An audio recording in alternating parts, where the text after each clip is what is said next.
Welcome to Tokyo Talks, a global podcast born in Tokyo where creatives, entrepreneurs, and changemakers share real, unfiltered stories of building bold lives at the intersection of business, culture, and identity. I'm your host, Ananya, and we are going to be diving into just so many unconventional career paths, personal growth, and unique ways that people connect with Japan and connect with themselves in the process. And that's what this podcast is about. And I bring people in regards to that. So if you are chasing a dream or searching for your own purpose, you are in the right place.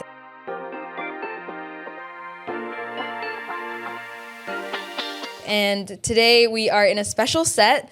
We're currently in LA and this beautiful studio, Lazy Pickle Studio. Thank you guys so much for having us. This is incredible. And so yeah, for this special episode, we're gonna go with like a little bit more of an unstructured kind of way of the podcast. And yeah, with that, today's guest is Garrett. Hi, Garrett.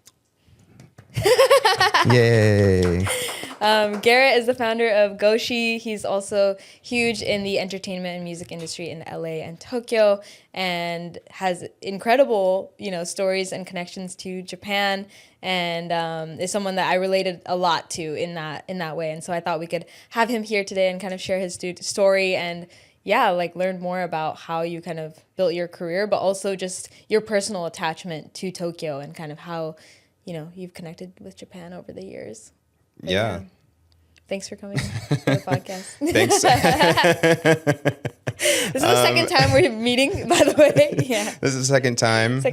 We're on a roll. Oh, yeah. We were actually supposed to do this podcast in Tokyo. We were. Couldn't make it, but, we're in LA and super great opportunity. It's pretty cool. To kick things off, I thought we could kind of start off with your connection to Japan and how you kind of got started, because I think we're quite similar in that sense. I think so. Yeah. It's a long convoluted story. Yeah. I wouldn't really know how to begin, but I guess I can start with saying my first trip out, it was right after the 3/11 earthquakes. Mm-hmm, I remember 2011, the earthquakes hit, and I think I was there. I remember landing in just a week after that, and it was a really unique time to go, just because the president at the time was like, don't go to Japan. There was a lot of international warnings not to be out there, and I think I don't know. I felt like I was going against the grain, and was like, well, I've anticipated this for far too long, and I don't think there's any real repercussions in going. So I went, and it ended up being one of the most life-changing experiences ever, because I over-itenerized. I went all the way to Kyushu in a single day on a train, and jeez. I don't know what I was doing. Like you said at the beginning of this, everything's so unstructured. I went to go meet a chimpanzee that I really admired or thought was cool. In Japan? In Japan, there was this famous chimpanzee named Pankun. Maybe you can pull up a little image of him. Yeah. And there was this. It's this offshoot that started on Shimura Zoo. Ken Shimura. I don't know. I was just so fascinated in anything and everything, and spent 10 days going across every part of that place, and it changed my world. But I remember the second I got off the plane, I think most people towards the tail end of their trip, they're like, oh, I have to get back here. But I remember landing and being like, oh no, the clock's ticking. And I knew already when I landed in, I'm going to be back. And having that feeling and that duration, it wasn't a slow onset of getting anxious. It was the second I landed. It was just I need to get back here somehow, some way. You felt urgency that. Yeah. Interesting. And then things just kind of rolled together. But I mean, you were going kind of on a trip to Japan, right? When you were thinking, oh, I have to be back, or are you thinking, oh, I have to be back and do work here? No, I wasn't working there or anything at the time. A lot of my I don't know if background's the right word, but I grew up pretty adjacent to like the punk and hardcore world, and I want to say it was my third or fourth trip. To give context, now we're talking almost 50 trips out to Tokyo. But on that like third trip, it was the first one I wasn't just going for some like vacation thing. Yeah, it was some friends that were in a band, and they had a tour. It was a band here in Southern California, Soul Search, and they were like, "Yo, like, you know, you're like a Japan expert." I was like, "No, man, I've been there twice," but Yeah. they're like, "Just come, like, you can like just hang out." I didn't serve a purpose to that tour whatsoever, but I took I just took the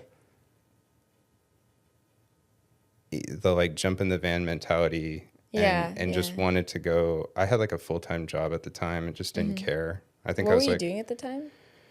I was working for a software company in my hometown of Santa Barbara, and it's kind of like it's a great job. Like on paper, it was one of the greatest things to kind of fall into. I feel like I was really fortunate to be able to like land that, given I hadn't gone to college. I hadn't done any of the prerequisites of what most people would do.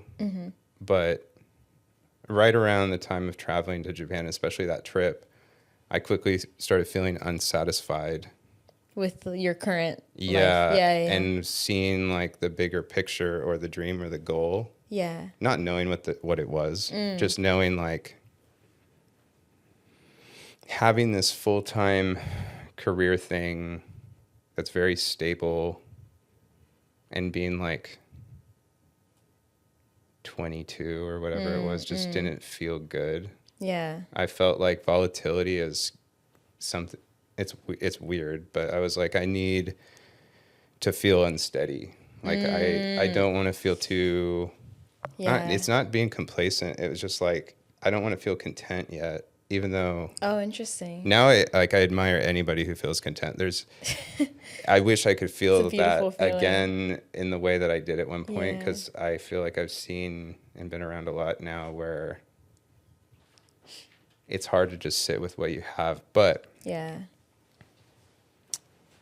I took that trip out, and it was the first time I had met people that then became friends, that then became people who would come over here and they'd stay at my place, and it's like that's what started. It was the catalyst for the social experiment of going back and forth between Japan and starting to understand and bridging culture and individuals and artists and musicians and brands.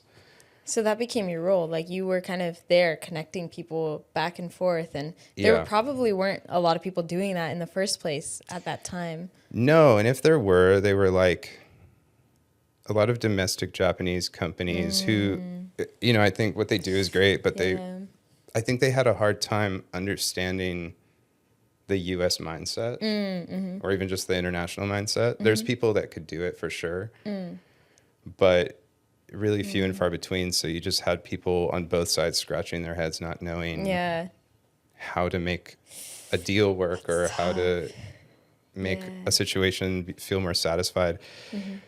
And I found myself like going from helping out friends who worked for like skate magazines or like some fashion editorial, whatever.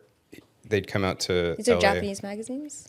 Yeah, it was like Popeye magazine, Ollie magazine, another like FLJ magazine, even a couple random one-offs with like the Condé Nast World, trying to just sort of do favors. And then one day I got approached by a music manager who was like, "What are you doing out there?" And I was like, "I don't know." I hadn't monetized any of this yet. I think you talk about it so casually, but I'm like, were you just like, oh yeah, sure? Or were you just kind of like a yes man at the time? You're like, oh yeah, I'll do it. And then you just kind of ended up there? Or yeah, I was really just trying to find something else. I wasn't sure what it was. I knew that Japan,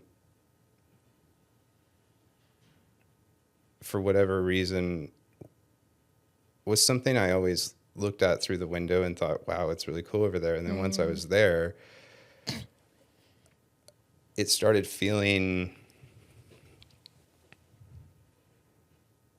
I don't know what the word is, because it's not just like, oh, I love Japan, or I love Japanese culture or something. I think I was moving past this idea of like loving Japanese culture. It was like, I love the canvas of this entire place. Like it's such a creative, but also very like modest, and there's not enough getting out. There's so much still kind of like, there's too much constraint. There's too much insulation. And I hope there's a world where I can help like open the doors a little wider than what's being exposed. Cause there's very few things that really get out. And it's like, So true. I don't know if this sounds weird or too general, but it's like I think people are a little bit more caught up now, where social world is at now. You can find whatever you like, but especially at that time, it was like sushi and temples and Hello Kitty, and it was these very generalized sides of Japan. But then when I'd go spend time with some musician recording an album in the middle of nowhere, or I'd like, I don't know, just be in these rooms that I felt really fortunate to be in, but I was like, I feel like some other people got to know about this, and I don't know how to get it out there. So I was doing favors for a long time, just trying to help people like bridge a gap, and I enjoyed doing that. And then this music manager hit me up and was like, how do we do what you're doing but in Japan? And what's your fee? I was like,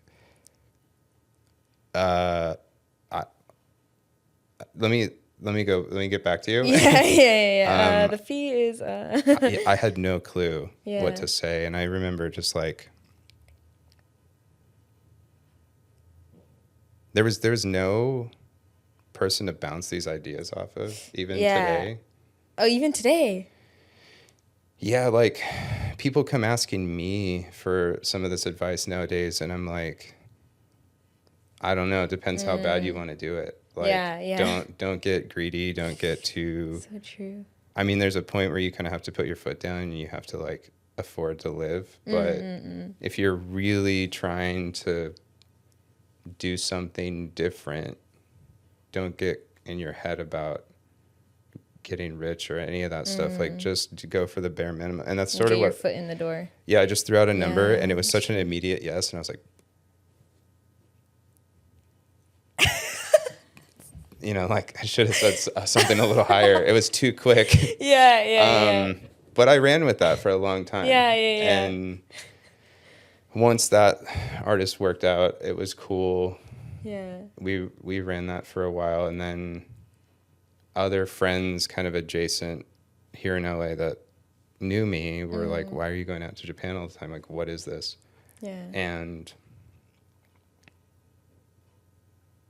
I just said, I don't know, I'm doing this for this magazine or this radio show, and I helped them like plug in here so that now they have like they're like synced in with all the Starbucks in Japan, and they're playing it at Tsutayas, and they were like, how do I do that? Let me put you in touch with my manager. And then it's like get exposure for these artists in Japan. Yeah, they were just like, I've been trying so long to figure out that market, and it scaled quick. And before I knew it, I was whether I was getting paid or not, I was just out on some of the biggest artist tours, like going out with like Tyler the Creator on his last Japan tour, maybe like an Ariana Grande on her her last tour. People like Halsey and I was just like always. I went from this little tiny niche world of mine to like seeing the top of the mountain, and it was kind of insane. And then COVID hit. And it was, everything changed, and I pivoted. Anyways, I'm talking a lot. No. I mean, that's kind of the point. But yeah, I think you being there and kind of it's almost like being like a kind of like localization expert or like country manager in a way where it's like no one can necessarily understand these cultural nuances, but you know all the people, you've experienced those nuances, so you can kind of translate in between the lines. Like, you know, there's that Japanese word like kuki o yomu, like read the air. Yeah. You were essentially like a reading the air expert, you know, kind of stepping in I don't and creating that. That's a term. I mean, first time hearing it, but I also Oh yeah. I think I've been looking for that term for like a decade. Cuz Yeah. I mean, even some of the I've like tried to figure out like a title cuz none of it ever made sense. People would be like, "So you're like a publicist?" I'm like, "No, cuz not really." And they're like, Yeah. "Oh, you're sort of like you do like A&R." And I'm like, "Not really. Like I don't know what I do." What is A&R? It's like artist A, artist B, like how can we work together? Okay. Or Yeah, like yeah. record label here, artist here, how do we make a trying to facilitate this stuff. That's like my best summary, but quick summary. I like I couldn't put my finger on it.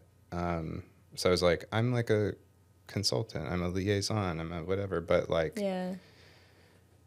I don't know still what it is. Yeah. Because Yeah. it's not like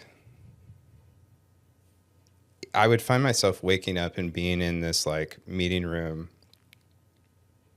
Honestly, like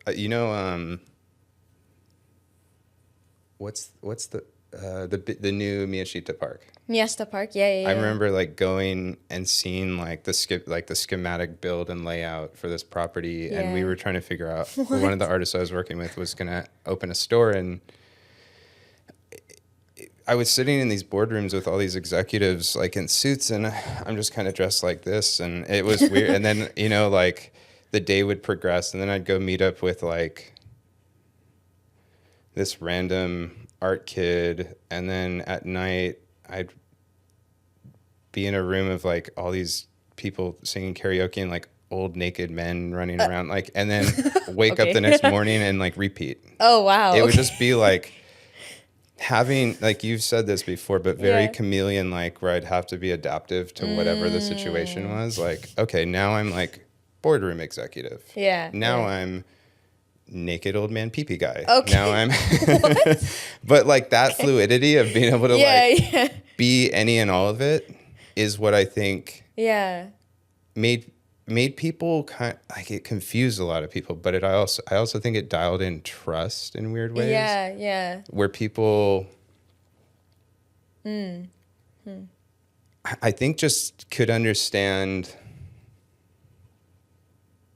he's empathetic is probably the best word. Like he can like sit in this room and understand and read the room and not just walk out of it, just like practice restraint and I don't know, accomplish whatever I had to, because it was like I had to do this to kind of make this thing work, to make this thing work, to make this thing work, because like artist mind or brand mind or whoever you're with, they want a little bit of everything.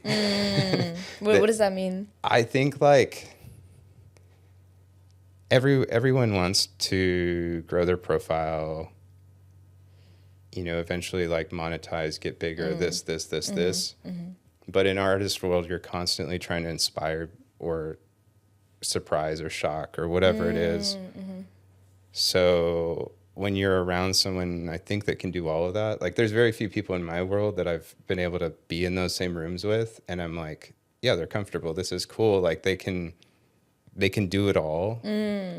You tend to think, or at least I did, I was like really inspired by just like the weirdos that could also be the business guys when they wake up, or the business women when they wake up, whatever it was, like they could do it all. And I think I just like always saw that as just the cool, I don't know. That's sick. Like kind of going back a little bit, I wanted to talk about how when you first were going to Japan, you were kind of content with life in a way, with like work and everything in it. I really like resonated with that because, I was at Amazon and I was doing my marketing job and it was all remote and I was just kind of with myself every day. Right. And I was just kind of, I felt complacent just because I felt like anyone could do this job either just as well as me or maybe even better, if anything, just because I didn't feel like I Yeah. was truly suited for it. And I felt like, I spent my whole life studying Japanese. Why am I suddenly not doing anything related to Japan? And it was kind of a moment that clicked for me where I was like, it's going to be challenging to suddenly leave the place that I grew up in, like went to school in, like worked in my whole life, and then go to another country. But I was like, you know what? Like, it's the only like clue I had. Like, I felt like it was like this board game of my life. Yeah, for and then sure. like the only thing I knew was that when I was 12, I was pretty cool. Like, I knew what I was doing in life. Right. And I don't know now. So my 12-year-old self wanted to go to Japan. Might as well do that. And that was how it clicked for me, at least. Yeah, that like leap of faith moment is Yeah. it's not, I guess it can happen multiple times in life, but that first big one is it's like it's so hard to explain because it's really exciting, but it's also terrifying. And you're trying to take that leap with the smallest little gap. Like you're trying to time everything out and you're trying to measure it. And like, I feel like you're a very like kind of structured person. A little calculated because I'm scared. Like, I Yeah. don't want to take risks that are like too big. You know Right. what I mean? But the Yeah. moment you realize like you can't, there is no equation. There's nothing you can calculate. You have to just like, Yeah. okay, whatever. And you jump and you do it and you're there all of a sudden. But when you're there, it's like survival mode kicks in. Yeah. Yeah. Yeah. Exactly. And like there's, I don't know what the fear is. Like I'm gonna go homeless. I'm gonna have to go back home and live with my parents or whatever that. I don't know what the fear really is for every person. But once you go somewhere and realize, oh, I just have to grind. I have to figure Yeah. out like what it is. And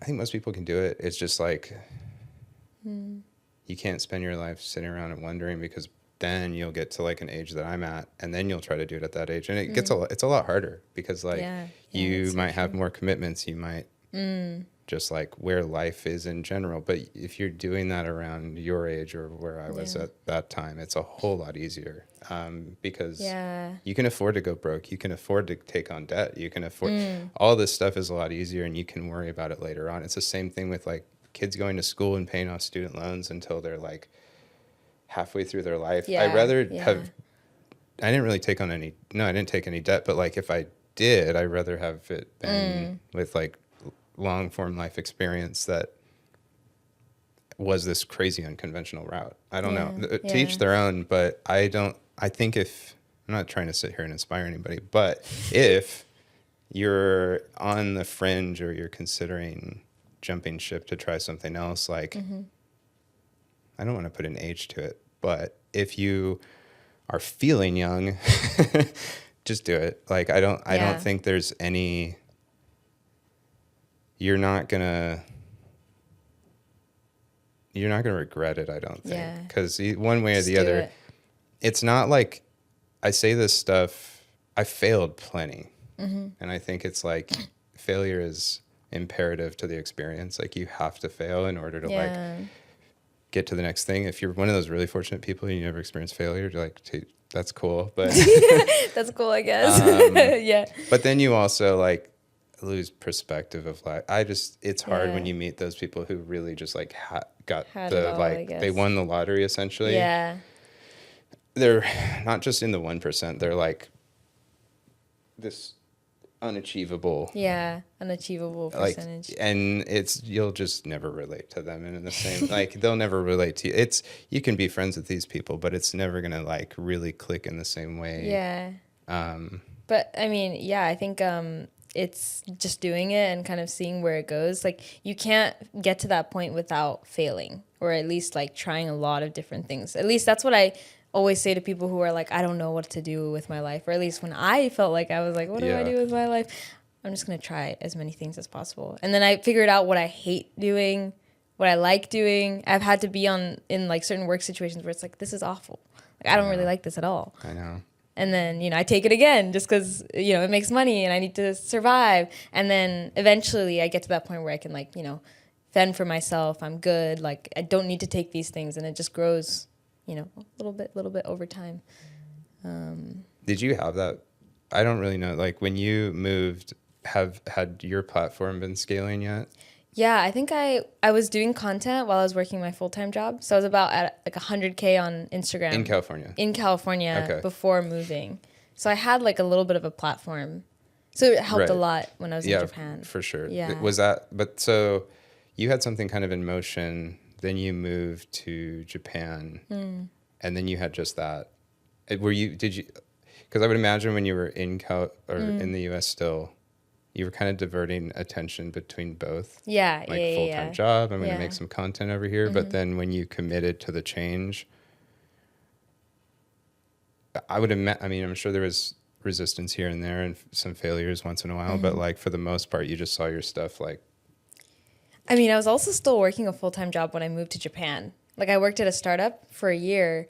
Oh, I And didn't know even then that. I was kind of like, there'd be these like brand Yeah. thingies and stuff. They're like, can you come? And I'm like, I have a job. I can't be there on Tuesday at 2 p.m. Like, Right. afternoon tea or whatever it Yeah, was. yeah, yeah. And so it felt like a constant game where I could see potential. But I told myself this, like, because I'm also a little bit calculated in that sense, I didn't really take many huge risks. Yeah. I was like, okay, if I make the same amount of money, I was making like 30K USD, I think, at Okay, my yeah. at my Japanese job. Right. And I was like, if I'm able to like make at least that much, like, per year, I guess, but like monthly, I was making the same as my paycheck. I think I have something, Yeah. like this is something I shouldn't just ignore. And I think that's the point where, I just kept making content every day though. Like I still loved it. And I saw that grow so, like, I think the time that I came to Japan, made content was like the prime time because everyone is visiting Japan. For sure. And I got really lucky. But it was also, I don't think it was lucky in some ways because up until that point, like COVID happened. A lot of other Right. things happened. I didn't even have money to go to Japan. So I was like, okay, next year. Okay, next year. I tried to study abroad. COVID happened. Didn't do that. Got like an internship with a huge Japanese company. Got canceled. Crazy. Yeah. I was like, the world's telling me not to go to Japan I know. for like Same. years. I know. And 10 years go by and then I finally like move here. And I'm like, okay, this was like a long time coming. Like I definitely was, lucky to have all that come in, but I had to say no to a lot of things. Well, yeah. I mean, I think the parallels there for sure. Like, the world literally told me not to go. Like, Yeah. Barack Obama was like, "Now is not a time to go to Japan," Oh, and I was like, okay, I don't care, and I went. But like, Yeah. the same feeling of like, I don't want to say everybody gets hit with a stroke of luck because there's just so many people on this planet, but if you get hit with a moment of luck, you just have to know how to run with it. Yeah. Because I think a lot of people just think, oh, they got lucky. I've seen a lot of people get lucky and then they get really complacent in their chance. Yeah. Like that was it. Some people Not taking might get advantage of that opportunity. Yeah, like if you do get lucky and you do win the lottery or whatever moment you have in your life, lottery being a metaphor, maybe not the literally or the actual lottery, but you have to like go. Yeah. There's no sitting and trying to strategize. It's like just make moves fast, quick, and like do it all. At least that's what I don't know. Anybody can. Yeah. I think some people are smarter than me and they're a little bit more decisive and stuff. So No. But be more confident. Yeah. It's like the Japanese in you like coming up, but I don't know.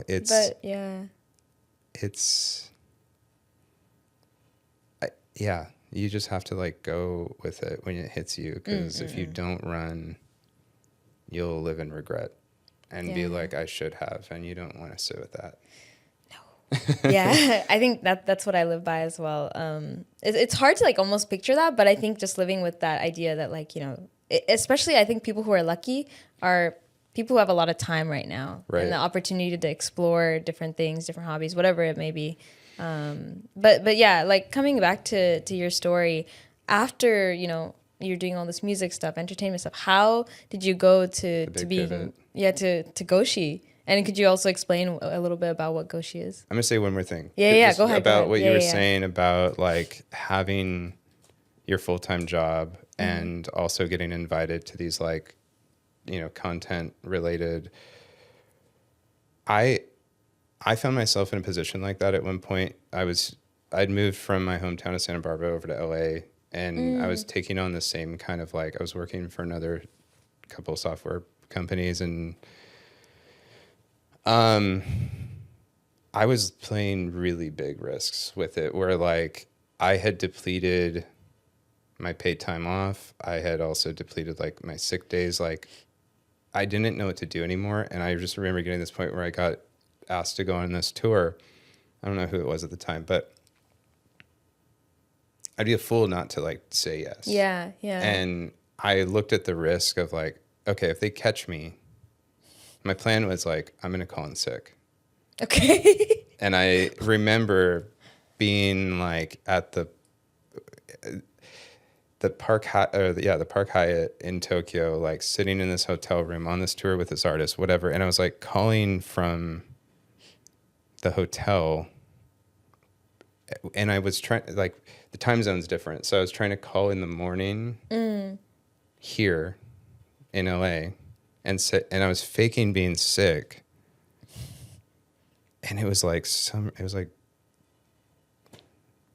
I don't remember the hour, but I just remember making this whole facade fake story, whatever I had to do to just like get myself through. And I remember coming back, and they didn't know, but like I was there for a whole week, and I just said I was making up everything I possibly could. But I did quit shortly after that, because I was like, I don't want to do this anymore. I just want to like run it. But anyways.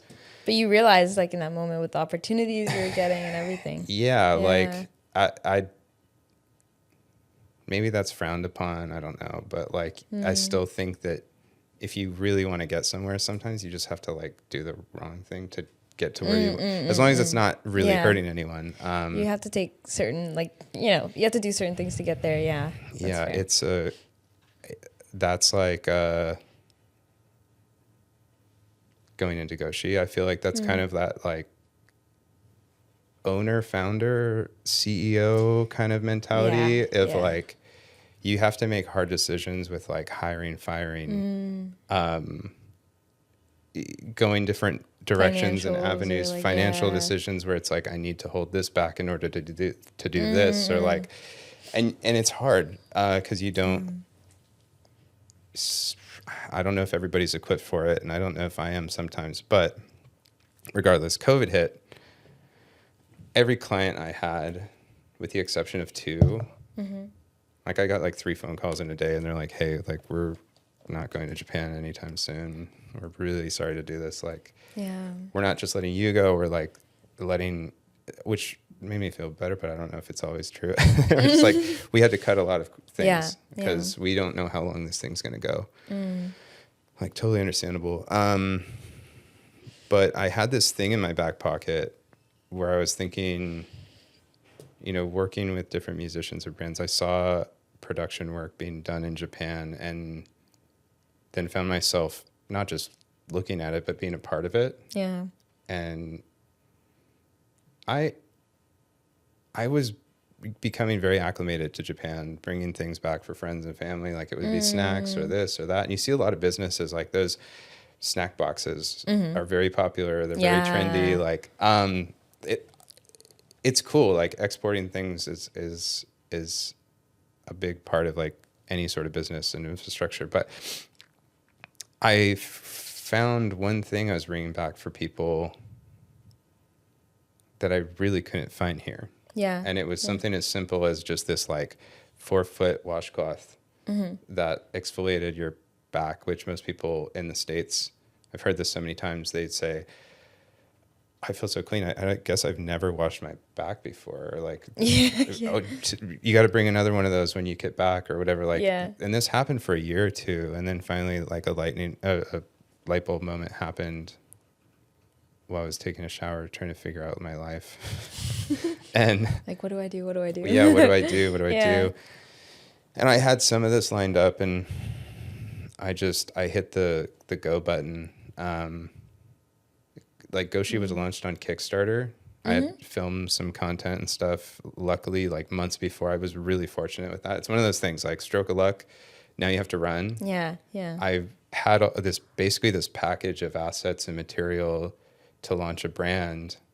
And it's like a family in Gunma, did you say? Yeah, it's like this. It's a factory in Gunma that's all family run and operated. I'd met with a bunch of different manufacturers at the time, and they were just like, I think the coolest. And they also That's like so nice. Gunma has some history to it. They've been making textiles and fabrics for 1,400 years plus, and there's no getting around it. Like you just kind of trust that. Yeah. No yeah, matter yeah, what. of course. No matter where it's made, it could be Japan or it could be Germany, it could be here, but they just had like the legacy. They had the like, okay, cool. If somebody's gonna sell fabric, produce it and package it, it's got to be them. Had some conversations with them. They were kind of just like turning their head sideways, like, why do you want to do this? Yeah. Because I think in Japan, it's like trying to make kitchen sponges cool. You know, Yeah, they're like, yeah. It's like, why this? Yeah, you why know, this? Like, do Americans really like sponges that much? yeah, Like, and they were like kind of becoming familiar with me and why I was in Japan otherwise. This is like maybe 2019, and they were like, are you sure? And I asked them a really simple question. I was like, well, how many people use this product? Like in Japan, how many people have used a body towel? Is like the term for it. And they were like, well, everyone. And I was surprised when they said that. I was like, Yeah. Everyone? And they're like, well, yeah, like everyone's probably tried it. yeah. And I was like, and you have repeat buyers? They're like, yeah, maybe more than half of them. And I was like, okay, look at the population of Japan. And we don't have this in America. Like, look at the population of the States. So this is a new product to market. Of course, there's some brands that have made their way through, but none with like the branding element and the exposure and the weight to try to like scale it into a new product. And they were like, it didn't take much. They when they realized like the population of the States up against something that's never been exposed. Even 1% of America is like Even 1%, significant. even 0.5%. Like we're still talking about millions of customers or potential people that would latch onto a product. And I was like, look, 1%, 0.5%, 0.25%, if I can even capture that in the course of a handful of years, that's a lot of revenue. And they were like, yes. Yeah. It hit them so quick, and we went to work, Yeah. and I had this whole thing packaged ready to go. COVID hit, and I was like, great timing. Hit the go button on Kickstarter. It started selling quick. We got features on like GQ and Vogue, and Amazon contacted Goshi Direct at that time and was like, hey, they even explained, they're like, there's not a lot of people pushing products right now because they all got scared. And like Kickstarter was offering refunds and abilities to roll back your project. And it was so enticing at the time. And I was like, I don't have an option. I have to pay my rent. I have to live. Yeah. And I just kept letting it go. And then now, as of last summer, we've sold like 1 million units of that thing. Wow. Which is a lot of towels.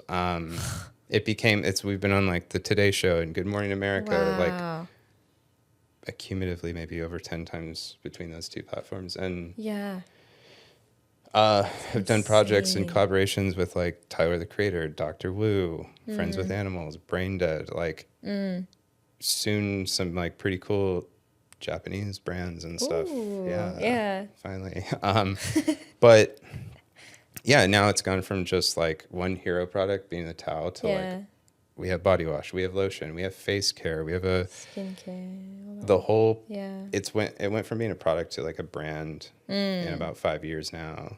And it's really cool to take on all those things I've learned in the artist, brand, whatever world, and kind of build something out for. It's not anything I would have imagined. And all things being said, like that leap of faith, where I was like, I just want to do something else, eventually rolled into this, and it's been really cool because when you have your own like property or IP to control and do whatever you want with. The world's your oyster. Kind of, yeah. If it starts working, like you can put out something however you want, and more often than not, people like it, and that's been fun because people are like, how. I remember like my publicist was like, he said this in a very nice way, but he was like, yeah, like a washcloth has no right to be this cool, but you did it, and that's amazing. And that like speaks to a lot of things, not just the fact that especially the fact that you were in Japan so many years, different trips, it like all accumulated to that moment. But then I'm also curious where the branding side came with, because Japanese washcloths, they kind of scream like family and cleanliness and just like the basics. It's like, your typical home product, but no one's ever done this, branding element of it where it's very like it's trendy, it's fun, it's pop, like. Well, I think a lot of that came from working with some of the most, I don't know, it's a very specific era within this last like decade or so where you had, forgive me for saying this to anybody that, I don't know how else to frame this, but like almost like a second wave into street apparel. Like I don't think anybody wants to be identified as like streetwear anymore. Streetwear anymore. Because like that's kind of like the inspiration, and then they've all kind of like floated and gone their different directions. But I would be going on a trip with like Born Raised, Brain Dead, Tyler with golf, a lot of different people. Some people who would get weird if I mentioned that. It doesn't, whatever. But I would go with all these different brands. Yeah. But to see how that world has to market in order to sell apparel. Yeah. And being really close to it, and also being really inspired as a 16, 17-year-old, seeing these campaigns. One big one is like seeing Supreme market a brick. It's not, they sold a brick, and that's really crazy. And but like seeing the campaign of it all, like I don't know if you can find that footage somewhere, but I think there's a construction site. There's this whole thing.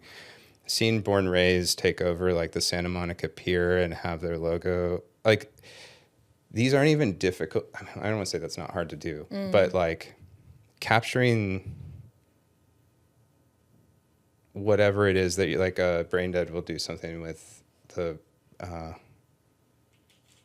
puppet theater over here, like just all these different random like ideas just shooting in every direction. Yeah. Whether it's like a sports campaign or none of that's being applied to skincare. None of that's being applied to like, kitchen sponges or whatever, or like seemingly boring products. But when you really think about it, like, of course, apparel and fashion is an expression, and that's a medium in its own. But when you really, really water it down, it's like T-shirts.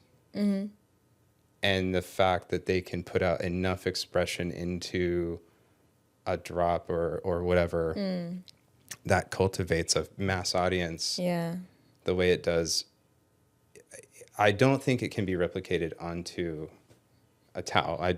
They're very different, but again, if we're talking about scale, like if I can even pull off 1% of marketing like these other brands do, it's like almost not hard. It's more about just like executing, like, but it's also been really fun because with my love for Japan, I feel like I've been able to put some of the imprint of stuff that matters a lot to me. Like there's a actor I've worked really close with over the years, Asano Tadanobu. He'll do voiceover on like a little campaign for us, and it's just, it makes, it means the world to me. Or we got a really crazy deal with Mad Decent and Pizza Slime Records, and they gave us a budget to make a song and a music video. Whoa, But the people I contacted, like right off the bat, were this rap duo, Yutafua Gang. I remember calling like Nene and being like, hey, I have no idea how to explain this, but I have a budget to write and record a song and then shoot a video. And she was like, okay, like, yeah, I'm down, because we had known each other. And she's like, when? And I was like, I'm flying out in like a couple weeks. She was like, you want me to record a song? But anyways, we made this thing. It worked. There's another dude that featured on it, Ralph. They had always wanted to like collaborate in some way. And I ended up being the stitch for it, and it came out really cool. We had I don't know, there's so much to like try to understand or explain about this, but it's just bringing the homies in, like all these people I've met in all Japan, these people and like connections, and whether it's the models or it's, you know, a voiceover thing or it's a shoot for a music video, anything. I'm just like trying to pull in everything that I love and all these people that I've gotten to know. That's beautiful. Yeah. Because they, you know, they matter to me, and like it's stuff I've always wanted to see happen, maybe on a bigger scale, but I'm, you know, to have a billboard be put out and it's like having Japanese artists be the face on it, like here in central LA, and be like, look, like you're on a billboard, it's kind of cool. Like, I don't know. I don't know though. Yeah. It's exciting. And like, I think, I don't even know if I'm answering your question. It's just,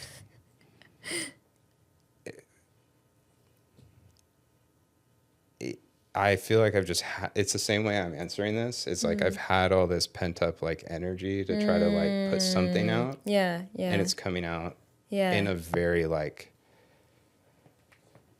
weird, convoluted, expressive, but also really beautiful. That's like a beautiful way to do it. You know? And I think what was so interesting is because you have that like nerdy side to you that you've kind of, for sure, you know, been in love with Japan, like deep into the culture. And I think it's also crazy because when I first heard about you and like met you, like I learned so much about like all the people you knew and how you were so ingrained in, like, for example, like the Harajuku, like kawaii culture, and all the models, like, you know, at the time, like I think Asobi System was huge, and like just being involved in that world, I was just like, this is crazy because, you know, as a kid, I watched a lot of these models. I watched Harajuku fashion and all these things. I mean, now these aren't as big at all, like these cultural movements. Things have changed and there's new movements. And it's like, I think just that testament of knowing about those cultural things and being involved in any way is just like, it shows that like there's so many different communities and pockets that you can kind of fill yourself into. And yeah, it's kind of interesting that like you can be in all those spaces at once as well. And that's kind of how I feel as well. Like whether I'm in Tokyo or in America, it's like, you know, there's very different pockets of people that I can tap into, and like communities that, you know, that becomes your strength in some ways as well. Yeah, I think we talked about this a little bit. It's like a strength to be able to, it's empathize. Yeah. Whatever. Yeah. Be able to like, empathize, kind of fit to any, you know, room or crew or individual, and that's like a lot of fun. But there's also like a weird loneliness to it. I was gonna say, because you're kind of just going down this route, and then you can say hi to all these like people here, but you're never going to one place, you know. Like I have my core friends and people that like, but for the most part, all these anecdotes and stories are just kind of, they're just in my brain. Like there's so many different things I'd like to always be really open and communicate, but I'm also like, it's not for everyone. So that's like the loneliness in it, where it's like restraint is hard sometimes, but I've lived my life and it's cool. It's kind of the opposite of like Japanese culture, where it's very homogenous and you want to be unified with everyone. I mean, I know that a lot of people don't necessarily feel that way, but they do feel pressure to, you know, align with everyone, have similar kind of interests or topics and whatnot. But I think everyone's very individualistic at the end of the day. For sure. Even Japanese people, they're like, but you just, you know, you got to do what you got to do kind of thing. And it's like, shikatanai. That's the word they use. They're like, oh, it can't be helped. Shikatanai. And it's like, no. I mean, you can do something about it, but you will be labeled as like kind of an outsider or different. And like in America, I feel like everyone's just trying to be as different as possible, which is more accepting. But it's so different. It's so different. No one, especially in Japan, for years, even with stuff starting to take motion, nobody really took me serious, and I still don't think everyone does, because they're Why is that? I think if you're doing this job, but you're also doing this job or this role or that role, it starts to look really messy or impractical. It makes you look like it's kind of sad, but like freelancers aren't looked very positively upon in Japan. And it's like, oh, weird. you're freelancing. You're doing all sorts of things. Like, you know, it's just a weird. You're figuring it out. Yeah, which yeah. like It's not is seen so well. opposite to Los Angeles, where I mean, I just talked to this person the other night where she was like, "Oh yeah, like I model, but I also like am working to be a nail tech, and I also do styling." And Yeah. to me, I'm like, that's awesome. Like, Yeah, like cool. yeah, That's awesome. Yeah. You're capable of doing all of these things is how I look at it. Like Yeah. that's more than I can say for myself and anything she just mentioned. Where I think Japan really wants all that, and it totally makes sense because like the level of precision and detail and all this stuff historically, like I think Japan hones in on like one thing and gets as best to perfect, even though perfection's like not really achievable, trying to get as close to it. To that, yeah. So the focus and keeping those lines linear Yeah. is like Yeah. key. So as soon as you deviate, you can't. That's not what you do anymore. Yeah, yeah. So it's like we're not working towards the same goal anymore. Yeah, and You know. I think things have changed. Like the youth has rolled in, and they're Yeah, like, we don't yeah. really care, and it's kind of confusing to like the senpai, older people, but I see it all the time now. Like people that I know that have worked for brands, really up until about COVID, like all these people are jumping ship and starting their own things, and it's very different. That's Yeah. not that conventional. Yeah, to, everyone's like, kind of doing their own thing right now. a lot of And, people yeah. are deviating, and it's cool. It's exciting to see. Yeah. It's exciting to see because I always found those people to be very capable. Yeah. But I felt them like, no, I need to like sit and do this every day. Yeah. And I was like, okay, like whatever. Damn. Well, I have 2 or 3 more questions for you. Go for it. I'll keep them short because I know. I guess just jumping off of Goshi, you just launched a new product. I thought we could talk about that as well. What?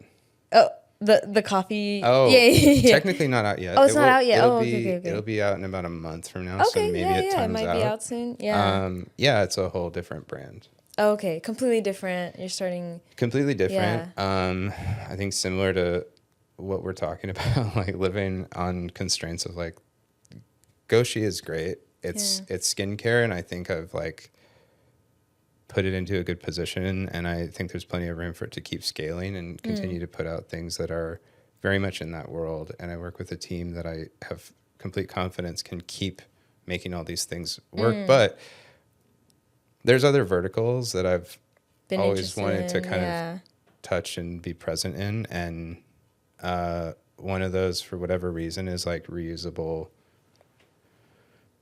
goods. Yeah, Things that yeah, are like yeah. home goods, whether it's like a coffee cup or it's maybe like a travel bag or anything else that's kind of like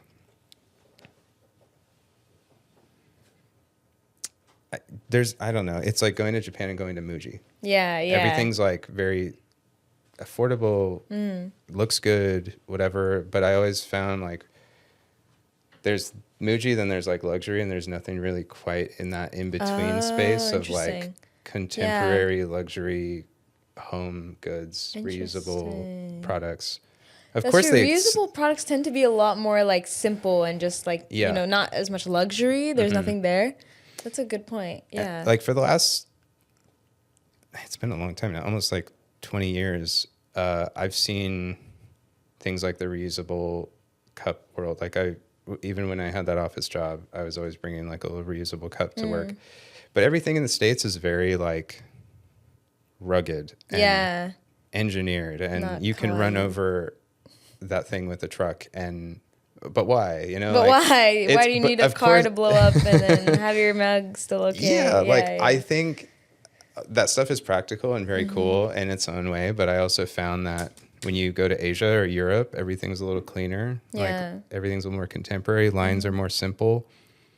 And the product that we're first coming out with I think exemplifies that. Like something that's very overlooked is just the to-go cup. Yeah, yeah. We don't even look at how beautiful and simplistic that design is. None of us like feel like this thing in our hand is something we're embarrassed of. Or whatever. Like we almost show our identity when we're walking around with our coffee cup. Yeah. Whatever like brand marking is here, is an expression of who Yeah. or what coffee shop we prefer. Like, so it was really just taking simple form design and trying our best to not improve necessarily, because it's already great, but like make it a little bit more sustainable. Yeah. Yeah. That's so exciting. And it's cool that you're like continuously, creating new things and trying to really explore that space.